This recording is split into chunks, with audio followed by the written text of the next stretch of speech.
સરકારી યોજનાઓની માહિતી મેળવવા સબસ્ક્રાઇબ કરો અમારી ચેનલ સંજુ માહિતીને।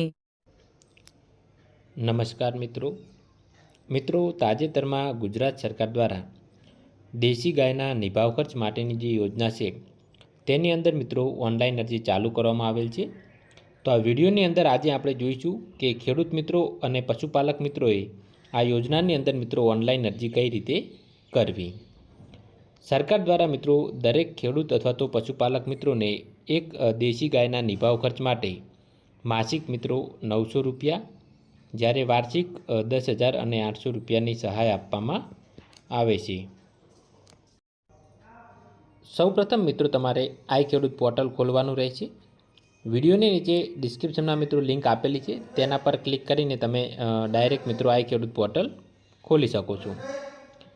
ક્લિક કર્યા બાદ મિત્રો તમારે સૌપ્રથમ લોગિન બટન પર ક્લિક કરવાનું રહેશે।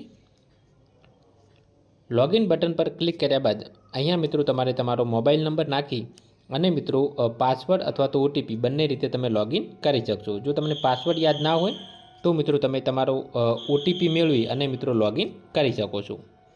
ત્યારબાદ મિત્રો અહીંયા તમારે કેપ્ચા કોડ નાખવાનો રહેશે અને લોગિન બટન પર ક્લિક કરવાથી તમારું મિત્રો લોગિન થઈ જશે। જો મિત્રો તમે હજુ સુધી આઈ ખેડૂત પોર્ટલ પર રજિસ્ટ્રેશન ના કરેલું હોય તો રજિસ્ટ્રેશન કેવી રીતે કરવું તે આ વિડીયોની નીચે ડિસ્ક્રિપ્શનમાં મિત્રો લિંક આપેલી છે, તો તેના પર ક્લિક કરી અને સૌપ્રથમ તમે રજિસ્ટ્રેશન કરી શકો છો। ત્યારબાદ મિત્રો તમારે લોગિન કરવાનું રહેશે। તો હવે મિત્રો આપણે લોગિન કરી લઈએ। લોગિન કર્યા બાદ સ્ક્રીન મિત્રો તમને આ રીતે જોવા મળશે, જેમાં તમને મિત્રો અહીંયા 3 ડોટ દેખાશે, તેના પર તમારે ક્લિક કરવાનું રહેશે। ક્લિક કર્યા બાદ સૌપ્રથમ મિત્રો જે સ્કીમનો ઓપ્શન આવશે તે તમને જોવા મળશે। અહીંયાથી મિત્રો આપણે વિભાગ પસંદ કરી લઈશું।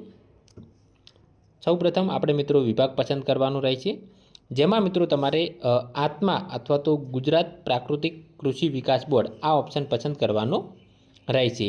કારણ કે મિત્રો જે ગાયની યોજના છે તે મિત્રો આત્મા વિભાગ અંતર્ગત આવે છે, તો જો તમે આ ડિપાર્ટમેન્ટ મિત્રો સિલેક્ટ નહીં કરો ને તો તમને યોજના નહીં બતાવે।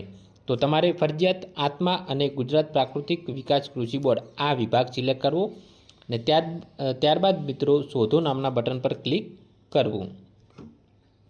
તો મિત્રો નીચે તમને જેટલી પણ આત્મા વિભાગની હાલમાં ઓનલાઈન અરજી ચાલુ હશે તે તમામ યોજનાઓ જોવા મળશે।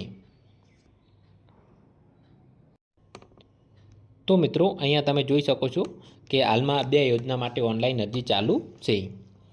આપણે મિત્રો આ યોજનાની અંદર ઓનલાઈન અરજી કરવાની છે દેશી ગાય આધારિત સંપૂર્ણ પ્રાકૃતિક ખેતી કરતા ખેડૂત કુટુંબને એક ગાય માટે નિભાવ ખર્ચમાં સહાય આપવાની યોજના। તો ઓનલાઈન અરજી મિત્રો તમે 17 સપ્ટેમ્બર 2025 સુધી કરી શકશો। જે પણ ખેડૂત મિત્રોને ઓનલાઈન અરજી કરવાની હોય તે ઝડપથી મિત્રો આ પોર્ટલ પર જઈને ઓનલાઈન અરજી કરી શકે। ત્યારબાદ મિત્રો આપણે અરજી કરો નામના ઓપ્શન પર ક્લિક કરીશું। તો ક્લિક કર્યા બાદ મિત્રો એક અલગ સ્ક્રીન ખુલશે, જેમાં તમને આ રીતે જોવા મળશે। સૌપ્રથમ તમે પસંદ કરેલ જૂથ એટલે કે આત્મા ગુજરાત પ્રાકૃતિક કૃષિ વિકાસ બોર્ડ, યોજનાનું નામ છે દેશી ગાય આધારિત જે સંપૂર્ણ પ્રાકૃતિક ખેતી અંતર્ગત એક ગાય માટે નિભાવ ખર્ચની યોજના। તો સૌપ્રથમ આપણે મિત્રો આગળ વધવા માટે ક્લિક કરો આ ઓપ્શન ઉપર ક્લિક કરીશું। તો જો મિત્રો અગાઉ તમે કોઈ પણ યોજનાની અંદર ઓનલાઈન અરજી કરેલી હશે તો તમારી બધી ડિટેલ છે તે મિત્રો ઓટોમેટિક ભરેલી જ આવશે। અહીંયા જે મિત્રો લાભાર્થીની વિગત છે તે મિત્રો ભરેલી જ આવશે, તમારે ફરીથી ભરવાની થશે નહીં। તમારે અમુક થોડીક જ વિગતો જે નવેસરથી ભરવાની થશે। તો જોઈએ કઈ કઈ વિગતો ભરવાની થશે। તો સૌપ્રથમ મિત્રો તમે અહીંયા તમારે દિવ્યાંગ છો કે કેમ તે પસંદ કરવાનું રહેશે। ત્યારબાદ જો જાતિ ખોટી પસંદ કરેલી હોય તો ફરીથી અહીંયાથી તમે સુધારી શકો છો। અહીંયા મિત્રો તમારે આધાર કાર્ડ ઉપર ચેકબોક્સ આ રીતે ક્લિક કરવાનું રહેશે। જો તમે આત્માનું રજિસ્ટ્રેશન ધરાવતા હોય તો આ પસંદ કરવું।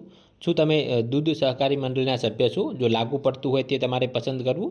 ત્યારબાદ જિલ્લો અને મિત્રો તાલુકો પસંદ કરવો।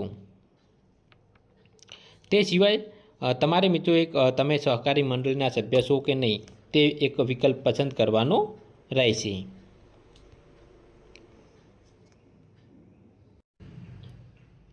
જો મિત્રો તમે આ સહકારી મંડળીના સભ્ય છો તેમાં હા પસંદ કરશો તો મિત્રો તમારે જિલ્લો, તાલુકો અને તમારી સહકારી મંડળીનું મિત્રો નામ પસંદ કરવાનું થશે. જો તમે ના પસંદ કરશો તો તેમાં તમારે કોઈ આગળની માહિતી ભરવાની નહીં થાય.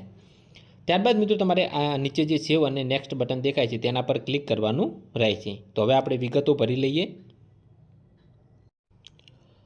જો મિત્રો અહીંયા તમે ના પસંદ કરશો તો અહીંયા તમારે નીચેની કોઈ પણ વિગત ભરવાની થશે નહીં. તમે જોઈ શકો છો કે ઓટોમેટિક જે બાકીની વિગત છે તે મિત્રો તમારે ભરવાની થતી નથી. ત્યારબાદ મિત્રો આપણે સેવ અને નેક્સ્ટ બટન પર ક્લિક કરીશું. તો આગળ મિત્રો તમારે બેંકની વિગતો ભરવાની રહેશે. બેંકની વિગતોમાં જો મિત્રો તમે અગાઉ કોઈ પણ એક યોજનાની અંદર પણ ઓનલાઈન અરજી કરેલી હશે તો તમારી આ બધી વિગત છે તે મિત્રો ભરેલી જ આવશે. તેમાં તમારે કોઈ પણ જાતની વિગત ભરવાની થશે નહીં. તો તમારી જે બધી વિગતો છે મિત્રો ભરેલી જ આવશે. ત્યારબાદ તમે ફરીથી સેવ અને નેક્સ્ટ બટન પર આપણે ક્લિક કરીશું. તો મિત્રો અહીંયા તમને જમીનની વિગતો જોવા મળશે. જમીનની વિગતોની અંદર મિત્રો તમારે જે પણ ખાતા નંબરની અંદર અરજી કરવાની હોય તે તમારે મિત્રો અહીંયાથી પસંદ કરવાનો રહેશે. જો મિત્રો તમે એકથી વધારે એડ કરેલા હશે તો અહીંયા બતાવશે, નહીંતર તમારે જે બાય ડિફોલ્ટ એક જ ખાતા નંબર અહીંયા તમને જોવા મળશે. તો તે તમારે પસંદ કરવાનો રહેશે. ત્યારબાદ મિત્રો તમારે દસ્તાવેજની વિગતની અંદર અમુક મિત્રો કાગળો અપલોડ કરવાના રહેશે.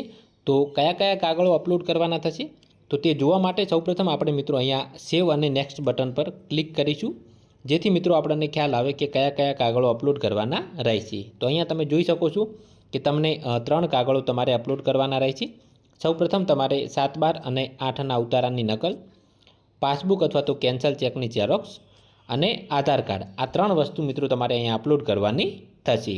તો અપલોડ કર્યા બાદ મિત્રો તમને આગળની સ્ક્રીન જોવા મળશે. તો હવે મિત્રો આપણે ડોક્યુમેન્ટ્સ અપલોડ કરી લઈએ.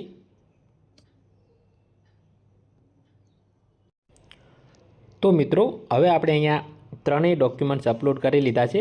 આધાર કાર્ડ, 7/12 અને 8ના ઉતારાની નકલ અને મિત્રો પાસબુક અથવા તો કેન્સલ ચેકની ઝેરોક્સ. તો આગળ મિત્રો તમારે આ રીતે ચેકબોક્સ પર ક્લિક કરવાનું રહેશે, આ રીતે. અને ક્લિક કર્યા બાદ તમારે મિત્રો નીચે જે સેવ અને નેક્સ્ટ બટનવાળો ઓપ્શન દેખાય આ ઓપ્શન ઉપર મિત્રો ક્લિક કરવાનું રહે છે. તો આપણે તેના પર ક્લિક કરી લઈએ.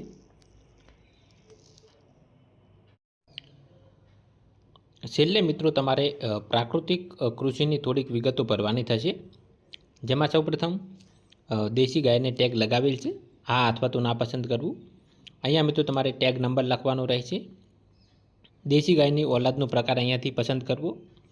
પ્રાકૃતિક ખેતી કરો છો તેમાં હા અથવા તો ના પસંદ કરવું. પ્રાકૃતિક ખેતીનો વિસ્તાર હેક્ટરમાં, પ્રાકૃતિક ખેતીનો વિસ્તાર આરેમાં. કેટલા મહિનાથી તમે પ્રાકૃતિક ખેતી કરો છો?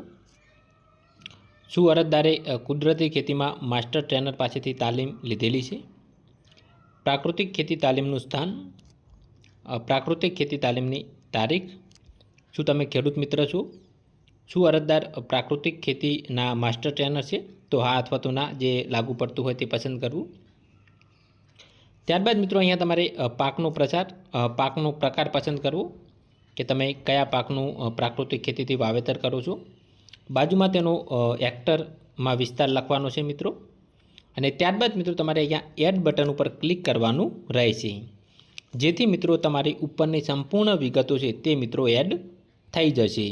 સરકારી યોજનાઓની માહિતી મેળવવા સબસ્ક્રાઇબ કરો અમારી ચેનલ સંજુ માહિતીને.